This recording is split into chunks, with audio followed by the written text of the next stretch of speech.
Hi കൂട്ടുകാരെ, പുതിയൊരു വീഡിയോയിലേക്ക് എല്ലാവർക്കും സ്വാഗതം. അങ്ങനെ അമ്പിളി തൻ്റെ അച്ഛൻ തന്നോട് മാത്രം ഈ ഒരു ഒറ്റപ്പെടുത്തൽ കാണിക്കുന്നത് കാണുമ്പോൾ സഹിക്കാനാവാതെ അമ്പിളി ചില സത്യങ്ങൾ വിളിച്ച് പറയാണ് കേട്ടോ. അപ്പോൾ അത് സത്യം തന്നെയാണല്ലോ.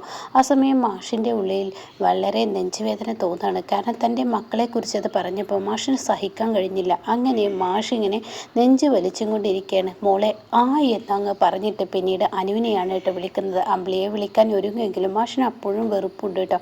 അങ്ങനെ മാഷ് അമ്പിളിയെ വിളിക്കാതെ കണ്ട് അനുവിനെ വിളിക്കുകയാണ്. മോളെ അനു എന്ന് പറയുമ്പോഴേക്കും ചേച്ചിയൊന്നും മിണ്ടാതിരിക്കുക എന്നൊക്കെ അനുപമ പറയുന്ന സമയത്താണ് കേട്ടോ. ഇല്ല മോളെ, എൻ്റെ അച്ഛനെ എന്നോട് മാത്രമാണ് വെറുപ്പ്, വേറെ ആരോടും എന്ത് കാണിച്ചാലും ഒരു കുഴപ്പമില്ല. ഞാൻ എന്തെങ്കിലും കാണിച്ചു കഴിഞ്ഞാൽ അച്ഛനത് ക്ഷമിക്കാനോ എന്നോട് ഒന്ന് നല്ലപോലെ മിണ്ടാനോ എന്നും അച്ഛന് കഴിയില്ല എന്നൊക്കെ പറഞ്ഞ് അമ്പിളി വളരെ സങ്കടത്തോടു കൂടി കരയുകയാണ് കേട്ടോ. ആ സമയം ആണ് മാഷിന് ഇവിടെ നെഞ്ച് വലിച്ചും കൊണ്ടിരിക്കുന്ന മോളെ അനു എന്ന് പറയുമ്പോഴേക്കും അനുപമ ഓടിയെത്താണ്. താൻ കാണുന്ന കാഴ്ച തൻ്റെ അച്ഛൻ പിടയുന്നതാണ് കേട്ടോ. ഇത് കാണുന്നതിനോടുകൂടി അനുപമ അച്ഛന് എന്ത് പറ്റി, എന്താ അച്ഛാ എന്നൊക്കെ പറഞ്ഞ് താൻ ഇങ്ങനെ വിളിക്കുമ്പോഴേക്കും അവിടെ അമ്പിളി ഓടിയെത്താണ് കേട്ടോ. എന്ത് പറ്റി അച്ഛാ? അപ്പോഴേക്കും അമ്പിളിക്ക് സങ്കടം സഹിക്കുന്നില്ല. ശുദ്ധ മനസ്സാണല്ലോ, അതുകൊണ്ട് തന്നെ വീണ്ടും അമ്പിളി പൊട്ടിക്കരയണേ. അയ്യോ അച്ഛാ, എന്ത് പറ്റി അച്ഛാ? അപ്പോഴേക്കും മാഷാണെങ്കിലും ഭാനുമേ, എൻ്റെ ചിരുവിൻ്റെ മക്കളെ നല്ലപോലെ നോക്കണം കേട്ടോ, അവർക്കൊരു കുറവും വരുത്തരുത്, ഭാനുമയായിട്ടാണ് പറയുന്നത് കേട്ടോ. അപ്പം ഭാനുമ ആയിക്കോട്ടെ എന്ന് പറയുന്നുണ്ട്. വീണ്ടും പറയാണ്, ഭാനുമേ എൻ്റെ ചിരുവിൻ്റെ മക്കളെ ഒന്ന് നല്ലപോലെ നോക്കണം കേട്ടോ, അവർക്കൊരു കുറവും വരുത്തരുത്. ഇല്ല മാഷെ, എന്തിനാ ഇങ്ങനെ ടെൻഷനാവുന്ന, ഒരു കുഴപ്പമില്ല. അപ്പോഴേക്കും എനിക്കൊരു തുള്ളി വെള്ളം കുടിക്കാൻ തരുവാനോ എന്നിങ്ങനെ പറയുമ്പോഴേക്കും അമ്പിളി ഓടിപ്പോയി വെള്ളം എടുത്ത് കൊണ്ടുവരികയാണ് കേട്ടോ. അങ്ങനെ വെള്ളം തൻ്റെ അച്ഛന് കൊടുക്കാൻ നോക്കുകയാണ്. ഇതേ സമയം തൻ്റെ അച്ഛൻ എങ്ങനെയൊക്കെയോ കുടിക്കുകയാണ്. എന്നിട്ട് പറയണ, അച്ഛാ സമാധാനം ഉണ്ടോ എന്ന് അമ്പിളി ചോദിക്കുന്നുണ്ട്. അനുപമയും കൂടെ ചോദിക്കുന്നുണ്ട് കേട്ടോ. ഈ സമയം എന്ത് പറ്റി അച്ഛാ, എന്താ ഇങ്ങനെ പെട്ടെന്ന് അച്ഛന്, എന്താ അച്ഛാ? ഞാനെന്ത് പറഞ്ഞതുകൊണ്ടോ ഈശ്വര ഇങ്ങനെയൊന്നും വരുമെന്ന് ഞാൻ ഒരിക്കലും വിചാരിച്ചില്ല അച്ഛാ, എൻ്റെ ഉള്ളിലെ വിഷമമാണ് അച്ഛാ പറഞ്ഞത് എന്നൊക്കെ പറഞ്ഞ് അമ്പിളി കരയുമ്പോൾ മാഷിനെ തുടരെ നെഞ്ച് വലിക്കുന്നു കേട്ടോ. അപ്പോഴേക്കും ചേച്ചി ആ ഫോണങ്ങ് എടുത്തു കൊണ്ടുവന്നേ എന്ന് പറഞ്ഞിട്ട് അനുപമ ആ ഫോൺ എടുത്ത് ഇന്ദ്രൻ വിളിക്കുകയാണ് കേട്ടോ. എന്താ വിശേഷിച്ച് ഇന്ദ്രേട്ടൻ പെട്ടെന്നൊരു ടാക്സി വിളിച്ച് വരാമോ, എന്താ കാര്യം എന്ന് ചോദിച്ച് ആ കാര്യങ്ങളൊക്കെ പറഞ്ഞു കൊടുക്കുകയാണ് കേട്ടോ. ഉണ്ടായ സംഭവങ്ങളൊക്കെ പറയണേ, എന്തായാലും നീ അച്ഛനകത്തോട്ട് ഇരുത്ത്, എന്തായാലും ഞാൻ ഇപ്പോൾ വരാമെന്നും പറഞ്ഞ് ഇന്ദ്രൻ ഫോൺ കട്ട് ചെയ്യുകയാണ്. പിന്നീട് മാഷിനെ സോഫയിലോട്ട് പിടിച്ചിരുത്തിയിട്ടുണ്ട് കേട്ടോ. അങ്ങനെ മാഷിനോട് അനുഭവം പറയണേ, ഇപ്പോൾ കുഴപ്പമൊന്നുമില്ലല്ലോ, മാഷ് വെള്ളം കുടിക്കുന്നുണ്ട്, കുഴപ്പമൊന്നുമില്ല, ആ ഒരു നോർമൽ സ്റ്റേജിലായിട്ടുമുണ്ട് കേട്ടോ. അപ്പോൾ മാഷിനോട് അമ്പിളി പറയണം, അച്ഛാ ഞാൻ അപ്പോഴത്തെ പൊട്ട ബുദ്ധിയിൽ പറഞ്ഞതാണ്, എന്നോട് ക്ഷമിക്കുക. അപ്പോഴും മാഷ് പറയുന്ന, ഭാനുമ്മ എൻ്റെ മക്കളെ നോക്കണം കേട്ടോ. ഇല്ല മാഷേ, ഒരു കുഴപ്പവും വരത്തില്ല എന്ന് പറയുന്നുണ്ട്. ഇതേ സമയം അമ്പിളി പറയണം, റൂമിൽ പോയി കിടക്കുന്നാലച്ഛ ഇന്ദ്രൻ വരുന്നത് വരെ റൂമിൽ പോയി കിടക്കാം എന്ന് പറയുന്നത് കേട്ടോ. ആ സമയം വേണ്ട, ഞാൻ ഇവിടെ ഇരുന്നോളാം എന്ന് പറയണേ. ഇനി എന്തിനാ ഡോക്ടറെ അടുത്തോട്ട് പോകേണ്ട ആവശ്യം, അതിൻ്റെ ഒന്നും ആവശ്യമില്ല എന്ന് പറയുമ്പോൾ അത് പറ്റില്ല അച്ഛ ഡോക്ടറെ അടുത്തോട്ട് പോകണമെന്ന് പറയട്ടെ. ആ സമയം ഇല്ല, അതിനൊന്നും ആവശ്യമില്ല എന്ന് വീണ്ടും ആവർത്തിക്കുന്നു കേട്ടോ. അങ്ങനെ ഈ സമയമാണെങ്കിലോ മാഷിനോട് അനുഭവം പറയുന്നുണ്ട്, വേണ്ട അച്ഛാ ഡോക്ടറെ അടുത്ത് പോയേ പറ്റത്തുള്ളൂ എന്ന് പറഞ്ഞിട്ട് അങ്ങനെ ഡോക്ടറെ അടുത്തോട്ട് പോകാൻ ഒരുങ്ങുകയാണ് കേട്ടോ. അപ്പോഴാണ് ഇന്ദ്രൻ വരുന്നത്. ഇന്ദ്രൻ വന്ന പാടെ മാഷിനെ പിടിക്കുക എന്നൊക്കെ പറഞ്ഞ് 3 പേരും പിടിച്ചു വലിച്ച് മാഷിനെ വണ്ടിയിലോട്ട് കയറ്റുന്ന ആ ഒരു രംഗമാണ് കേട്ടോ. പിന്നീട് ദാസനെയും രഘുനെയാണ് കാണിക്കുന്നത്. ഇവരുടെ മീറ്റിംഗ് കഴിഞ്ഞ് വരുന്ന സമയമാണ്. അപ്പോൾ ദാസ് പറയണത്, എന്തായാലും രഘുനെ ഉള്ളത് കൊണ്ട് തന്നെ പഴയ സ്റ്റേജിലോട്ട് മയൂരി ഗാർമെൻറ്റ്സ് എത്തുമെന്നാ തോന്നുന്നത് എന്നൊക്കെ ഇങ്ങനെ പറയുമ്പോൾ, അല്ലല്ല ദാസങ്ങൾ കാരനാണ് ഇതൊക്കെ എത്തിയിരിക്കുന്നത് എന്ന് പറയുന്നുണ്ട് കേട്ടോ. അല്ല രഘു, നീ വന്നതിന് ശേഷമാണ് എനിക്കൊന്നും കൂടി ഊർജ്ജം കിട്ടിയത്. എന്തായാലും ഇനി നല്ല നിലയ്ക്ക് നമുക്ക് ഈ കമ്പനി മുന്നോട്ട് പോകണം എന്നൊക്കെ പറയുമ്പോഴാണ് ഇന്ദ്രൻ്റെ ഫോൺ കോൾ വരുന്നത് കേട്ടോ. അങ്ങനെ പറയുന്നുണ്ട്, ഇത് ഇന്ദ്രനാണല്ലോ, എന്ത് പറ്റി ഇന്ദ്രനെ എന്ന് പറഞ്ഞ് ഫോൺ എടുക്കുകയാണ്. അങ്ങനെ ഈ സമയം, ഹലോ ഇന്ദ്ര, നിങ്ങൾ എവിടെയാണ്? ഞങ്ങളിതാ മീറ്റിംഗ് കഴിഞ്ഞ് വരികയാണ്. എന്നാൽ ഇന്ദ്ര പെട്ടെന്ന് അർജൻറ്റായി നീ ഹോസ്പിറ്റലിലോട്ട് എത്തണം എന്ന് ഇന്ദ്രൻ ദാസിനോട് പറയുന്നിട്ട്. അപ്പോൾ തന്നെ ദാസ് എന്ത് പറ്റിയെന്ന് ചോദിക്കുകയാണ്. അപ്പോഴേക്കും രഘു എന്താന്ന് ചോദിക്കുന്നുണ്ട്. മാഷിനെ സുഖമില്ലാണ്ട് അച്ഛനെ കൊണ്ടുപോയിരിക്കുന്നു, എൻ്റെ അണ്ണന് പറ്റിയെന്ന് ചോദിക്കലും നിങ്ങൾ പെട്ടെന്ന് എത്താൻ നോക്കിയെന്ന് പറയാം കേട്ടോ. പിന്നീട് അമ്പിളി പൊട്ടി കരയുന്ന ആ ഒരു രംഗമാണ്. ആ സമയം ഇവിടെ പെട്ടെന്ന് ഐസിയിലോട്ട് മാറ്റിയിരിക്കുന്നു എന്ന് വന്നിട്ട് ഇന്ദ്രൻ പറയുകയാണ്. അതെന്താ അച്ഛനെ പെട്ടെന്ന് ഐസിയിലോട്ട് മാറ്റാം, അച്ഛൻ വരുമ്പോൾ നല്ലപോലെ നമ്മളോട് സംസാരിച്ചാലോ. പിന്നെ എന്താ, അത് അച്ഛൻ സംസാരിക്കുന്നതിനിടയിൽ പെട്ടെന്നൊരു തളർച്ച കാണിച്ചു എന്നാണ് ഡോക്ടർ പറയുന്നത്. ICU അല്ലേ കുറച്ചും കൂടി ബെറ്റർ എന്ന് പറയുമ്പോൾ അമ്പിളി പൊട്ടി കരയാണ്. അപ്പോഴേക്കും അമ്പിളി കരയുന്നത് കാണുമ്പോൾ ഇന്ദ്രൻ്റെ വിഷമം ഓടിട്ട് അങ്ങനെ ഇന്ദ്രൻ പറയണേ, അനു നീ ഒന്ന് സമാധാനിപ്പിക്കുക, അവളിങ്ങനെ കരഞ്ഞു കഴിഞ്ഞാൽ തീർച്ചയായും ദിവസമായി അവൾ വയ്യാതാവും അമ്പിളിക്ക്, അതുകൊണ്ട് നീ ഒന്ന് സമാധാനിപ്പിക്കുക. അപ്പോഴേക്കും ചേച്ചി കരയില്ല, ചേച്ചി കരയാതെ എന്നൊക്കെ പറഞ്ഞ് താൻ സമാധാനിപ്പിക്കുമെങ്കിലും കൂടി ആ സമാധാന വാക്കൊന്നും ആവില്ല കേട്ടോ. അങ്ങനെ അമ്പിളിക്ക് കുറ്റബോധം. ഈശ്വരാ, ഞാൻ ഇങ്ങനെയൊന്നും വരുമെന്ന് വിചാരിച്ച് സംസാരിച്ചതല്ലോ, എൻ്റെ ഉള്ളിലെ വിഷമം ഞാൻ ആരോട് പറയും? എൻ്റെ അച്ഛൻ എന്നെ ഇങ്ങനെ ഒറ്റപ്പെടുത്തുന്നത് കാണുമ്പോൾ എനിക്ക് സങ്കടം കൊണ്ട് പറഞ്ഞതാണ് എന്ന് അമ്പിളി പറയുന്നുണ്ട്. അപ്പോഴാണ് രഘുവും ദാസും അങ്ങോട്ടേക്ക് കയറി വരുന്നത്. എന്നിട്ട് അവർ ചോദിക്കുക, എവിടെയാണ് അണ്ണൻ? ഒരാൾ പറയുന്ന അമ്മാവൻ എവിടെ എന്നൊക്കെ ചോദിക്കുമ്പോൾ ഉടൻ തന്നെ ഇന്ദ്രൻ പറയാണ്, ഇവിടെ ഇല്ല, ICUവിലോട്ട് മാറ്റി. എന്ത് പറയുന്ന ICUവിലോട്ടോ? അതിന് മാത്രം എന്ത് പ്രശ്നം? അത് പിന്നെ ഇവിടെ ഇങ്ങനെ കിടക്കുന്ന സമയത്ത് പെട്ടെന്ന് അച്ഛനെ ഒരു തളർച്ച പോലെ കണ്ടു എന്നൊക്കെ ഡോക്ടർ പറയുന്നത്. അപ്പോൾ ഏറ്റവും നല്ലത് ICU അല്ലേ, അപ്പോൾ അതുകൊണ്ട് അവിടോട്ട് മാറ്റിയെന്ന് പറയട്ടോ.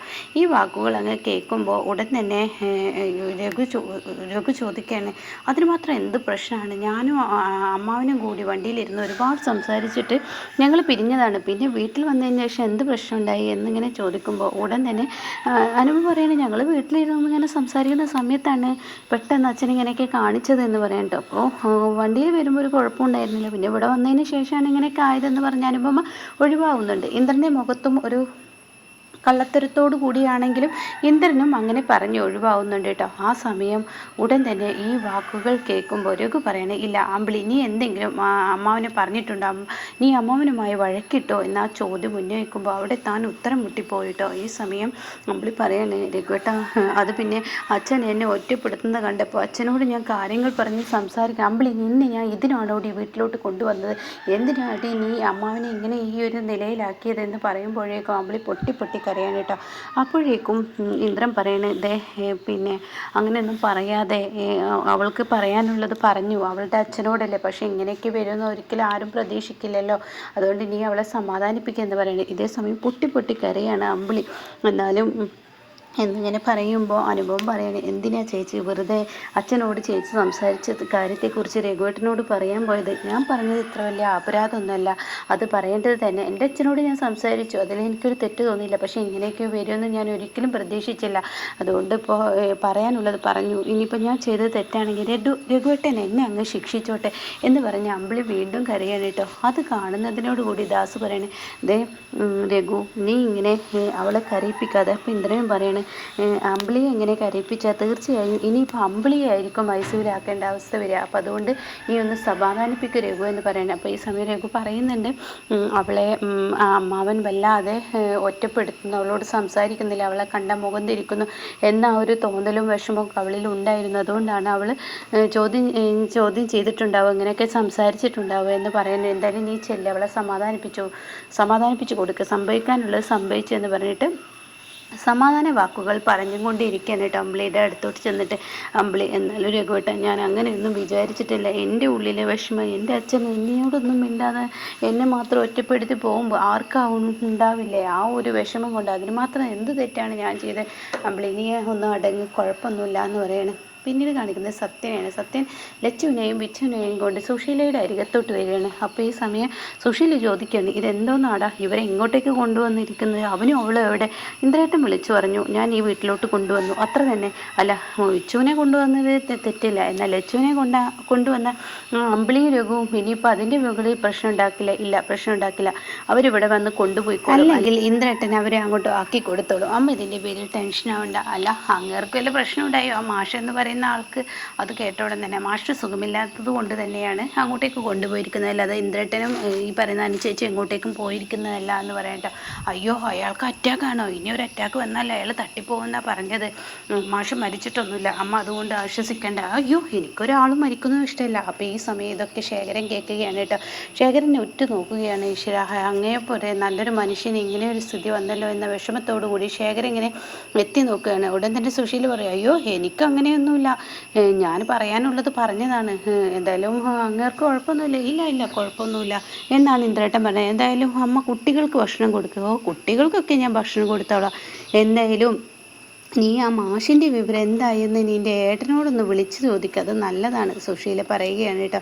അമ്മ ആദ്യം അത് ചെയ്യും, വിളിക്കാൻ ഞാൻ വിളിച്ചോളാം, മക്കൾക്ക് ഭക്ഷണം കൊടുക്കുകയെന്ന് പറയാൻ കേട്ടോ. അങ്ങനെ മക്കൾക്ക് ഭക്ഷണം കൊടുക്കാൻ സുശീല അകത്തോട്ട് കയറി പോവാണ്. എന്നാൽ ഈ സമയമാണെങ്കിൽ ഇപ്പുറത്ത് ശേഖരൻ ഓടി വന്ന് സത്യ, അതെ എന്തായി ആ മനുഷ്യൻ്റെ അവസ്ഥ എന്താണ്, മാഷിന് അങ്ങേ പോയ അങ്ങേരെ പോലെ ഒരു നല്ല മനുഷ്യൻ ഇന്നേ വരെ ഞാൻ കണ്ടിട്ടില്ല, അങ്ങേർക്ക് എന്താണ് സംഭവിച്ചത് എന്നൊക്കെ ചോദിക്കുകയാണ് കേട്ടോ. അപ്പോൾ ഈ സമയം പറയാണ്, അയാളൊരു നല്ല മനുഷ്യനാണെന്ന് എല്ലാവർക്കും അറിയാം, പക്ഷേ കുഴപ്പമൊന്നുമില്ല, വിവരങ്ങൾ എന്തെങ്കിലും കിട്ടിയാൽ ഞാൻ പറയാമെന്ന് മുഖമില്ലാതെ അങ്ങനെ സംസാരിക്കാനായിട്ട് വലിയ ഇഷ്ടമില്ലാതെ സത്യനങ്ങ് സംസാരിച്ച് പോവുകയാണ്. പിന്നീടാണെങ്കിലോ ശേഖരൻ മനസ്സുകൊണ്ട് ചിന്തിക്കാൻ, ഈശ്വര എനിക്കൊരു മരണമാവായിരുന്നു, അവർക്ക് വേണ്ടായിരുന്നു, നല്ലൊരു മനുഷ്യനാണ്, അങ്ങേർക്ക് എന്തിനാ ഒരു അസുഖം കൊടുത്തത്, ഞാനിവിടെ ആർക്കും വേണ്ടാത്തവനായി ജീവിക്കല്ലേ, എന്നെ കൊണ്ടുപോകായിരുന്നില്ലേ എന്നൊക്കെ ഇങ്ങനെ ശേഖരൻ പറയുന്നുണ്ട് കേട്ടോ. ഇതേ സമയം അമ്പിളി കരയുക തന്നെയാണ്. അപ്പോഴാണ് ഡോക്ടർ പുറത്തോട്ട് വരുന്നത്. ഡോക്ടർ പുറത്ത് വന്നപാടെ രഘു ചോദിക്കുകയാണ് എന്താണ്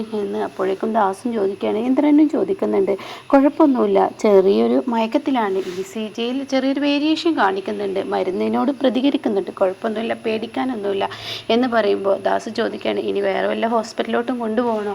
അത് നിങ്ങളുടെ ഇഷ്ടം, പക്ഷേ ഈ ഒരു അവസ്ഥയിൽ വേറെ ഹോസ്പിറ്റലിലോട്ട് കൊണ്ടുപോകാതിരിക്കുന്നേ നല്ലത്. അപ്പോൾ എന്നാൽ ഡോക്ടറെ ഞങ്ങൾ ഏൽപ്പിക്കുന്നു, ഞങ്ങളുടെ ഒരു ചോദ്യം എന്ന് മാത്രമേ ഉള്ളൂ, അല്ലാതെ കുഴപ്പമുണ്ടായിട്ടൊന്നുമില്ല. ഡോക്ടർ എന്തായാലും ഇനി അങ്ങേരെ ഞങ്ങൾ ഏൽപ്പിക്കുന്നു, ഡോക്ടർ നന്നായി നോക്കൂ എന്ന് പറയുന്നു എന്നൊക്കെ അതിന് പറയുമ്പോൾ അമ്പിളി പറയാണ്, അതെ ഡോക്ടറെ, എനിക്ക് എൻ്റെ അച്ഛനെ ഒന്ന് കാണാൻ പറ്റുമോ? അയ്യോ ഇപ്പോഴത്തെ അവസ്ഥയിൽ കാണാൻ പറ്റില്ല, പുറത്ത് നിന്ന് ആ ഗ്ലാസ്സിലൂടെ വേണമെങ്കിൽ നോക്കി കണ്ടോളൂ എന്ന് പറയുമ്പോൾ എനിക്കത് മതിയെന്ന് പറയട്ടോ. അങ്ങനെ അമ്പിളി എത്തി നോക്കുകയാണ്. തൻ്റെ അച്ഛൻ കിടക്കുന്ന ആ അവസ്ഥ കാണുമ്പോൾ അമ്പിളിക്ക് സഹിക്കില്ല. അമ്പിളി പൊട്ടി പൊട്ടി കരയുകയാണ് കേട്ടോ. ഈശ്വര, ഞാൻ കാരണം അച്ഛൻ ഇങ്ങനെ വന്നല്ലോ. മുഖത്ത് ഓക്സിജൻ മാസ്ക് ഒക്കെ വെച്ചത് കണ്ടപ്പോൾ തൻ്റെ ഉള്ളിൽ വലിയൊരു വേദനയാവുകയാണ് കേട്ടോ. അങ്ങനെ അമ്പിളി ആ കരയുന്ന ആ സീനിലാണ് എപ്പിസോഡ് നിർത്തിയിരിക്കുന്നത്.